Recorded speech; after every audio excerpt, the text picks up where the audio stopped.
Hello friends, welcome to pebbles and welcome to my course of 48 laws of power, सत्ता के 48 नियम। शुरू करने से पहले हमेशा की तरह मैं याद दिलाना चाहता हूं कि अगर अब तक आपने सब्सक्राइब नहीं किया तो प्लीज़ कर दीजिए और बेल आइकॉन भी दबाइए। तो आज हम देखने जा रहे हैं तो रूल नंबर 46। रूल नंबर 46 जो है उसको मैंने थोड़ा सा मॉडिफाई किया है। कैसे, वो मैं आपको दिखाता हूँ। रूल नंबर 46 कहता है कि नेवर अपीयर टू परफेक्ट, और हिंदी में उसका ट्रांसलेट मैंने किया है कभी ज़्यादा संपन्न न दिखाई दे।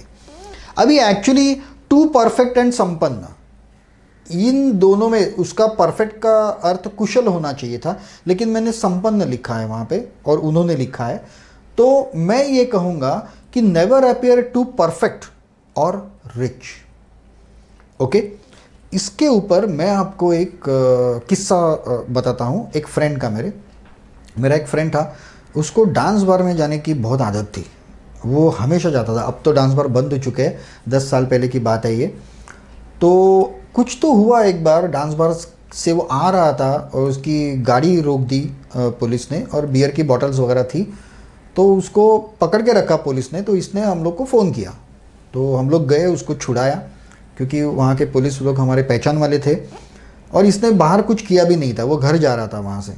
और तभी ऐसे हम लोग बातें कर रहे थे। वहाँ के जो कांस्टेबल थे, या मेरे ख्याल से कांस्टेबल नहीं था वो, सीनियर पीएसआई था। तो हम लोग बात कर रहे थे, तो ऐसी बात निकली कि हम लोग ने कहा कि आप लोग पुलिस, आप पहचानते कैसे हो कि कुछ ना कुछ तो झोल चल रहा है, कि पर्टिकुलर आदमी। ऐसा कहते हैं कि पुलिस अगर चाहे तो मंदिर के बाहर की एक चप्पल भी कोई चुरा नहीं सकता, अगर पुलिस चाहे तो। इन्हें सब कुछ पता होता है। तो उसने मुझे कहा, हम लोग ये बार जो होते हैं, डांस बार होते हैं, या फिर ऐसी जगह, पब्स है, ऐसी जगह पे हमारे खबरी होते हैं, या फिर हमारे लोग वहाँ पे होते हैं, और हम लोग हमेशा नज़र रखते हैं कि कौन ज़्यादा पैसा खर्च कर रहा है, कौन अपनी औकात से ज़्यादा शान शौकत दिखा रहा है। ये सारी चीज़ें हम लोग के यहाँ रजिस्टर होती है। और उसके ऊपर से जब कोई गुनाह होता है, क्राइम होता है, तो वो पैटर्न हमारे समझ में आ जाता है कि क्या हुआ होगा, कैसे हुआ होगा, कहाँ हुआ होगा, या किसने किया होगा। इसीलिए ज़्यादा संपन्न मत दिखिए या परफेक्ट मत दिखिए। मैं तो कहता हूँ, अगर आपके पास बहुत ही ज़बरदस्त स्किल है या आपके पास बहुत ही सॉलिड पैसे हैं, तो उसका प्रदर्शन कभी मत कीजिए। इसके पहले भी लॉज में हम लोग ने यही सीखा है कि always be on the second line, not on the front line. अगर आप दुनिया की नज़रों में अगर आ गए पैसों के मामले में या किसी स्किल के मामले में, तो आपके ऊपर बहुत ही मतलब मुसीबत आ सकती है। इसका एक उदाहरण मैं अभी देता हूँ। अभी जहाँ पे सारा लॉकडाउन हुआ है, कॉरपोरेट में जो काम करते हैं, आईटी में कहीं पे, कई मेरे फ्रेंड्स हैं, वो कभी ऑफिस में ये नहीं बताते कि उनके घर पे उनके पास पर्सनल लैपटॉप है या पर्सनल डेस्कटॉप है। अभी अभी मेरे फ्रेंड्स हैं, उसने ऑफिस में बताया, उसके 3-4 लोगों का ग्रुप था, वर्क फ्रॉम होम करके बताया। तो बाकी सब ने बताया कि नहीं, हमारे पास तो लैपटॉप नहीं है, घर पे कंप्यूटर नहीं है, लैपटॉप नहीं है, मोबाइल से ही करना पड़ेगा। तो ये शाणे ने बताया, मेरे पास मेरा पर्सनल लैपटॉप है। परिणाम क्या हुआ? परिणाम ये हुआ कि वो 3 जन जो थे, उनके भी काम इसे करने पड़े, उनके भी काम इसके सर के ऊपर आके बैठे, और ये अभी घर पे बैठ के चारों लोगों के, पूरे टीम के काम वो अकेला कर रहा है। ऐसा क्यों हुआ? कुछ ज़रूरत नहीं थी बताने की कि मेरे पास मेरा खुद का लैपटॉप है, घर पे एक एडवांस लैपटॉप है। ये अपनी होशियारी करने गया, अपनी संपन्नता या अपना कुछ तो बड़प्पन दिखाने के लिए गया। परिणाम क्या हुआ? चारों लोगों का काम इसे खुद करना पड़ा। और यही होगा। ये चीज़ें बहुत ज़रूरी है। अगर आप नए नए बिज़नेस में आए हो, या आपने नई नई डिग्री ली है और आपने नया नया कंपनी किसी कहीं पे तो ज्वाइन किया है। जो नई कंपनी ज्वाइन करते हैं, वो हमेशा इस चक्कर में रहते हैं कि मेरा स्किल या मेरा इम्पोर्टेंस सबके ऊपर कैसे छाप डालनी है। इसलिए वो प्रदर्शन करते बैठते हैं, और परिणाम ये होता है कि सबसे ज़्यादा काम उन्हीं को करना पड़ता है। ओके, वो फ्रंट लाइन में रहते हैं हमेशा। अगर आपके पास मानो कि आप एक नॉर्मल जॉब कर रहे हैं, कुछ भी कर रहे हैं, और आपको अचानक लॉटरी लग गई 2 करोड़ की, या आपको बहुत ही ज़्यादा पैसा किसी के चाचा मामा की वसीयत से मिल गया, कुछ ना कुछ हो गया, आपके पास बहुत पैसा आ गया, तो ये लोग, मतलब जनरल लोग, इमीडिएटली उसको दिखाना शुरू कर देते हैं। उसका एक्सपेंसेस जो है उससे पता चलता है कि इन लोग के पास बहुत पैसा है। तो ऐसे वक्त भी आप लोगों के टारगेट तो बनते ही है, लेकिन सबसे बड़ा टारगेट आप बनते हैं जेलसी का। कई बार मैं ये कहता हूँ कि लोगों की ऐसी टेंडेंसी होती है कि हे ईश्वर, मुझे कुछ नहीं दिया तो भी चलेगा, लेकिन साले पड़ोसी को कुछ मत देना। ऐसे लोगों की टेंडेंसी होती है। जेलसी ये एक समाज का बहुत बड़ा इमोशन है, और वो हर एक में होता है, वो मुझ में है, आप में है। अगर आप बहुत बड़े साधु संत महात्मा क्यों ना हो, आपके पास आईफोन 10 है, तो जब ये आपके फ्रेंड के पास आईफोन 11 या आईफोन 11 प्रो आ जाता है, तब आपके मन में थोड़ा थोड़ा तो होता है, साला इसके पास आईफोन 11 आ गया, बहुत पैसे वाला है ये। हाँ, थोड़ी सी जेलसी तो होती है, थोड़ी सी सबको होती है। लेकिन कुछ लोग ऐसे होते हैं, वो जेलसी जो है उसके निगेटिव इफेक्ट्स और निगेटिव वेव्स आपको अफेक्ट कर सकते हैं। इसीलिए इस सारे कोर्स का एक सार है कि always be on the second line, second layer. First layer वाले मरेंगे। पूरे वर्ल्ड में किसी भी आर्मी का रूल होता है कि पहली टुकड़ी जो होती है वो कभी भी स्किल्ड लोगों की, टॉप मोस्ट लोगों की, सबसे कुशल लोगों की नहीं होती। उन्हें हमेशा मरने के लिए सेकेंड ग्रेड के लोग लगते हैं, क्योंकि उन्हें पता होता है कि पहले लाइन में जो जाएंगे, पहले जाएंगे, उनका क्या होगा वो पता नहीं उनका क्या होगा। आप देखिए, अगर जब आप बचपन में थे तब रोड क्रॉस करते समय या कहीं कुछ नया करते समय आपके माँ बाप हमेशा आगे आते थे। क्यों? क्योंकि कुछ भी गलत हो सकता है, तो आप, मेरे बच्चे को कुछ होना नहीं चाहिए। यही जो लॉ है, इसका आपको आपके स्वार्थ के लिए यूज करना है कि नेवर अपीयर टू परफेक्ट। आपको आपके स्किल्स में या आपके पैसे में, आपको कभी भी बहुत ज़्यादा संपन्न नहीं दिखना चाहिए। याद रखिए, पैसा एक ताकत होती है, एक पावर होती है, और पावर वही सबसे ज़्यादा होती है जो दिखाई ना दे। दिखाई नहीं देना चाहिए कि पावर क्या होती है। तो आपका पैसा और आपके स्किल्स, ये आपकी पावर है। इसका अगर आप जानबूझकर प्रदर्शन करते हुए घूमोगे तो ये पावर नष्ट हो जाएगी, या उस पावर का कोई महत्व नहीं रहेगा। तो इसको हमेशा छुपा के रखिए। Let us see some rules about this. Never underestimate the power of envy. Jealousy जो है, उसकी ताकत जो है, उसको कभी अंडर एस्टिमेट मत कीजिए। जेलसी बहुत ही बुरा गुण है। गुण क्या है? वो दोष है, और वो आपके ऊपर हमेशा यूटिलाइज होता रहता है समाज में, जब भी आप घर से बाहर निकलते हो। और ये जो गुण, ये जो दोष है जेलसी का, वो छोटे बच्चों से लेके बड़ों तक सब में होता है, और इसके बैड इफेक्ट्स और बैड वेव्स भी उसके होते हैं। Okay, occasionally reveal a weakness, defect or anxiety to find new friends. It is the people in your own circle of peers who will be the first to envy your success.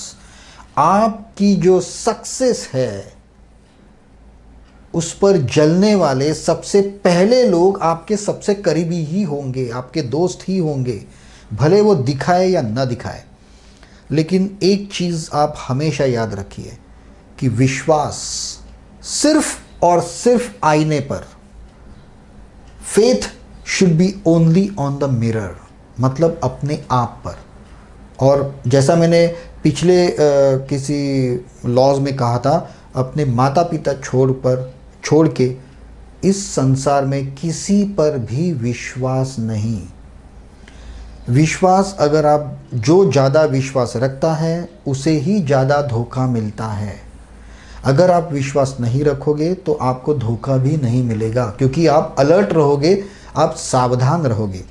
उसी तरह से jealousy जो है वो आपको हमेशा आपके ऊपर जेलसी का वार आपके सबसे करीब लोगों से ही पहले आएगा। तो इसीलिए जब आप किसी भी ग्रुप में जाते हो, कहीं भी जाते हो, तब आपको क्या दिखाना है? आपके वीकनेस दिखाइए, डिफेक्ट दिखाइए, एंग्जाइटी दिखाइए, लेकिन आपके गुण और पैसा मत दिखाइए, क्योंकि फिर जेलसी हो जाती है और जेलसी के बाद आपको एंट्री मिलना थोड़ा सा मुश्किल हो जाता है। और ये चीज़ें आपने महसूस की होगी, आपने एक्सपीरियंस किया होगा इसको। हमेशा लोग अपने से स्किलफुल, अमीर या उनके ऊपर जो लोग हैं उनसे ज़्यादा क्लोज फ्रेंडशिप रखना नहीं चाहते।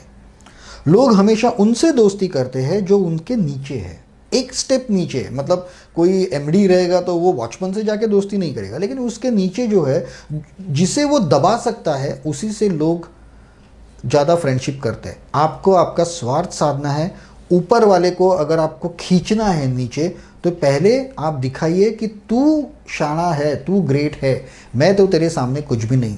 तब वो रिलैक्स हो जाएगा, एकदम निश्चिंत हो जाएगा, और उसके बाद आप उसको, उसका सुपड़ा साफ कर सकते हैं, पूरा हिला सकते हैं आप उसको। तो इसीलिए ये जो जेलसी है उससे हमेशा बच के रहिए, अपनी पावर कभी मत दिखाइए। Next, envy is often a problem for people who have great natural talent. You may think you are charming people with your natural talent when in fact they are coming to hate you for it. आपको ऐसा लगता है कि मैं मेरा talent और पैसा दिखा के लोगों को खुश कर रहा हूँ, लोगों को चार्म कर रहा हूँ, लेकिन ऐसा नहीं होता। जब आप ये दिखाते हैं तब आप आपके दुश्मन पैदा कर लेते हैं। लोग आपसे जलने लगते हैं, आपको हेट करते हैं। अगर आप उनसे बहुत ही सुपीरियर है, पावरफुल है, तो वो आपके सामने कहेंगे नहीं, दिखाएंगे नहीं, लेकिन आपके अगेंस्ट कुछ कॉन्स्पिरेसी चल रही है तो उसमें भाग लेने वाले पहले लोग यही होंगे। तो इसलिए शक्ति का प्रदर्शन, फिर वो शक्ति किसी भी रूप में हो, आपके टैलेंट के रूप में हो, आपके बुद्धिमत्ता के रूप में हो, आपके पैसे के रूप में हो, उसका प्रदर्शन कभी नहीं करना चाहिए। नेक्स्ट हम देखते हैं, to deflect envy employ a display of weakness और हार्मलेस वाइस। अगर आपको ये जेलसी से बचना है तो हमेशा दिखाइए कि आप उतने पावरफुल है ही नहीं, आप में वो टैलेंट, हाँ एक सर्टन लेवल पे टैलेंट आप दिखा सकते हैं, लेकिन सामने वाले से ऊपर मत जाइए कभी। आपका जो भी टैलेंट है वो काम से बोलना चाहिए, बोलने से नहीं बोलना चाहिए, और दिखाई नहीं देना चाहिए। ओके, अब इसके ऊपर थोड़ा सा कंफ्यूजिंग है ये, कि किसी ने मुझे पूछा था कि अगर हम टैलेंट नहीं दिखाएंगे तो हम ऊपर कैसे जाएंगे।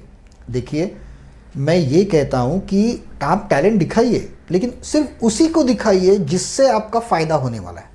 जहाँ आपका फ़ायदा होने वाला है वहीं उसको शो कीजिए, ठीक है। मतलब अगर मैंने कहा कि पैसों का प्रदर्शन मत कीजिए, तो आप कहोगे फिर मेरे पास पैसा है तो गाड़ी भी मत लो। मैं ये नहीं कहता, आप गाड़ी लो, लेकिन मर्सिडीज़ मत लो, छोटी गाड़ी लो। अगर मर्सिडीज़ लोगे तो 10 लोग जलने वाले वहीं के वहीं पैदा हो जाएंगे। सो लास्ट इसमें रूल में हम देखा था, when in Rome do as the Romans do. आप जिस ग्रुप में, माहौल में है, उससे ज़्यादा ऊपर उठकर मत दिखिए। अगर आपको ऊपर उठना ही है तो फिर ऐसे ग्रुप में शामिल हो जाइए जहां ये ग्रुप है। आप अगर मर्सिडीज़ गाड़ी लेके, आपके सारे दोस्तों के पास बाइक है, और अगर आप मर्सिडीज़ गाड़ी लेके जाओगे तो जलन तो होगी।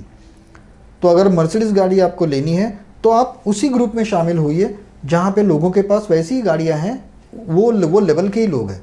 तो वहाँ आपको जेलसी करने वाले कम मिलेंगे, लेकिन यहाँ आप दिखाओगे तो जेलसी वाले हमेशा आपके अगेंस्ट ही रहेंगे, ठीक है।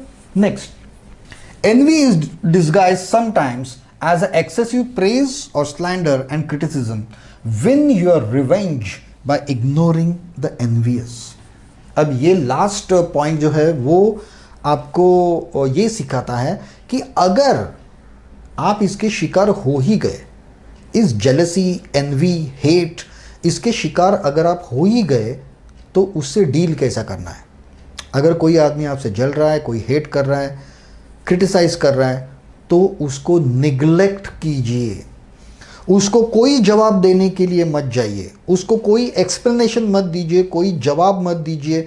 सपोज़ मेरे पास एक बाइक है, कल मैंने मर्सिडीज़ ले ली, और अगर मेरे कुछ दोस्त है, कुछ पड़ोसी है, वो मुझसे जलने लगे और कहा अरे क्या यार तू तो अमीर हो गया, मर्सिडीज़ ले ली तूने, ये किया वो किया, तो अगर मैं उनको एक्सप्लेन करने लगा, अरे नहीं यार ऐसी ऐसी बात नहीं है, मैं वही हूँ, मैं बदला नहीं हूँ, मुझे यहाँ से पैसा मिला और ज़्यादा पैसा था इसलिए मर्सिडीज़ खरीदी, जैसा मैंने ये जवाब दिया वो कहेंगे हाँ पता है तूने क्या किया, तूने तो कुछ तो गलत काम ही किया होगा। तो ऐसे बोला चाली शुरू हो जाएगी वहाँ पे। जितने आंसर्स आप दोगे वो सारे के सारे झुटलाए जाएंगे। तो एनवी का काउंटर अटैक सिर्फ इतना ही है, निग्लेक्ट देम, उनको अनदेखा कर दो, कोई जवाब मत दो, सिर्फ एक स्माइल देके वहाँ से निकल जाओ या चुप बैठो।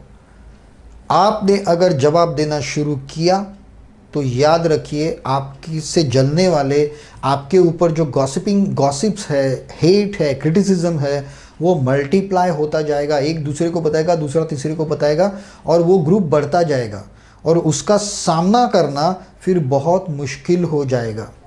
लोग तरह तरह की बातें करेंगे। इसीलिए ये जेलसी का answer is only and only neglect them. चलिए एक लास्ट पॉइंट देखते हैं हम इसका। Reversal, display the utmost disdain for those who envy you. Instead of hiding your perfection, make it obvious, make every triumph an opportunity to make the envious scream. अब ये एक दूसरा पॉइंट है, okay. अगर पहला तो बात है निगलेक्ट करने का, लेकिन आपके बहुत ही क्लोज फ्रेंड्स है तो आप निगलेक्ट भी नहीं कर सकते, मतलब ज़्यादा देर तक उनको निगलेक्ट नहीं कर सकते। तो ऐसे वक्त क्या करना है, थोड़े से दूर वालों को तो आप निगलेक्ट करेंगे, लेकिन करीब वाले उनको क्या करना है, फिर ऐसे दिखाइए उसमें कौन सी बड़ी बात है, ओके। जब आप कहोगे उसमें कौन सी बड़ी बात है तो क्या होता है देखो। फॉर एग्जाम्पल मैं बोलता हूँ कि सपोज मैंने एक मुट्ठी में एक पत्थर को तोड़ दिया, मतलब उसका पाउडर बना दिया, ये एक हो गया, एक बहुत बड़े स्किल या शक्ति या इसका प्रदर्शन हो गया। अब कोई दूर वाला है, मतलब जो मेरा बहुत ही क्लोज नहीं है, ये मैंने एक एग्जांपल लिया है, क्लोज नहीं है, वो अगर मुझसे जलने लगा, साले में इतनी पावर है, ये ताकत है, तो मैं उसको निगलेक्ट कर दूंगा। लेकिन मेरे क्लोज फ्रेंड्स है जिन्हें मैं बहुत ज़्यादा देर तक निगलेक्ट नहीं कर सकता, तो उनके लिए क्या करना है, उसमें कौन सी बड़ी बात है, ये तो नॉर्मल है यार है। अब जब मैं ऐसा कहूँगा तो क्या होगा, जब मैंने कहा कि ये नॉर्मल है, ये तो कुछ भी नहीं है, तब उल्टा वार उनके ऊपर हो गया, ये तो इतना नॉर्मल है, अरे तुम भी कर सकते हो, दिखाओ ना करके। और अगर वो नहीं कर सकते तो फिर उनके मन में एक इन्फीरियरिटी कॉम्प्लेक्स आ जाएगा कि ये तो सब कुछ आसानी से कर रहा है, ये इतना आसान है, इतना सिंपल है, और हम नहीं कर सकते। तो ये दो चीज़ें होती हैं जो एनवी करते हैं, जेलस होते हैं, उनके लिए थोड़े से दूर वाले लोग हैं उनको निगलेक्ट कर दीजिए, और कई पास वाले लोग हैं उनको ऐसे दिखाइए दिस इज ऑल ऑब्वियस। चलो और एक एग्जांपल लेते हैं, पत्थर का एक एग्जांपल लिया, दूसरा मैं लेता हूँ। मैंने अगर कल एक सपोज 25,000 का रेबैन का गॉगल खरीदा, सनग्लास खरीदा, ओके, बहुत ही कॉस्टली है, 25,000 का रेबैन का गॉगल है। जब मैं पहन के मेरे फ्रेंड लोगों के पास जाता हूँ, अब थोड़े से दूर के लोग हैं जो रोज़ के मिलने वाले नहीं हैं, जब थोड़ी सी जान पहचान है, अभी वो गॉगल तो बहुत ही मास्टरपीस है, सबके सामने तो आ ही जाएगा। तो अगर बोला अरे यार ये तो देखा कैसे गॉगल पहन के आया, बहुत पैसा आया लगता है इसके पास, निगलेक्ट कर दो उनको, ख़त्म, बात ही ख़त्म हो गई। लेकिन आपके रोज़ दारू पीने को बैठने वाले सारे फ्रेंड्स हैं, ओके, बहुत क्लोज फ्रेंड्स हैं, अभी वो लोग भी पूछेंगे, वो लोग भी जेलस होंगे थोड़े बहुत। तो उनके लिए दो स्टेटमेंट्स है। पहला स्टेटमेंट अगर मैंने कर दिया, अरे देखा क्या गॉगल है, अरे आप लोग तो ले नहीं सकते, you know this is Warne by the fighter pilots of US, तो क्या होगा, ये जेलसी और बढ़ेगी, बोलेंगे साला बहुत खुद को शाना समझता है, अपना रौब दिखा रहा है, बहुत पैसा दिखा रहा है, ये जेलसी हो गई और बढ़ गई उनके मन में। एंड सेकंड स्टेटमेंट मैं कर सकता हूँ, अरे ये क्या है यार, ये क्या बहुत बड़ी बात नहीं है, नॉर्मल है यार, आजकल हर कोई पहनता है, उसमें क्या कौन सी बड़ी बात है, मैंने ही थोड़ी देर में लिया, मुझे कभी से लेना था, आज मौका आया तो ले लिया, कौन सी बड़ी बात है यार इसमें। मामला ख़त्म। इसको मैंने उतना इतना ऑब्वियस कर दिया, इतना नीचे गिरा दिया उसको कि फिर सामने वाला जेलसी का पॉइंट ही नहीं रहा। हाँ यार, ये तो बहुत ही नॉर्मल है, इसमें कौन सी बड़ी बात है। So we have two weapons against this envy और जेलसी। सबसे पहला neglect, and second make it obvious, make it simple, make it casual. ये सेकंड वाला और पावरफुल होता है। क्यों? तो सामने वाले के मन में इन्फीरियरिटी कॉम्प्लेक्स पैदा होता है कि साला ये कर सकता है और मैं नहीं कर सकता हूं। तो उसमें एनवी की भावना चली जाती है और वो खुद के मन में आता है कि यार मुझे भी करना चाहिए लेकिन मैं कर नहीं पाता हूँ। So friends, that's all in this video. ये लॉ भी बहुत इंपॉर्टेंट था, और ये जो था हाइड द पावर, ये हमने पहले भी कुछ लॉज में देखा है, लेकिन उसको रिएक्ट कैसे करना है वो ये लॉ हमें बताता है कि उससे लड़ना कैसे है हमें। Okay, so the law number 46 was never appear to perfect, और कभी ज़्यादा संपन्न मत दिखिए। इसे आप बहुत अच्छी तरह से ध्यान में रखिए, क्योंकि इसके पहले जो लॉस थे वहाँ पे सिर्फ स्किल्स टैलेंट्स की बात हो गई थी, लेकिन यहाँ पैसे की बात है, क्योंकि पैसा भी एक पावर होती है। So I think it is very clear in this video. Thank you very much for watching my videos and being with me. अब मिलेंगे हम नेक्स्ट वीडियो रूल नंबर 47 में, लेकिन तब तक के लिए all of you please take care, stay safe and happy, and till next video, goodbye.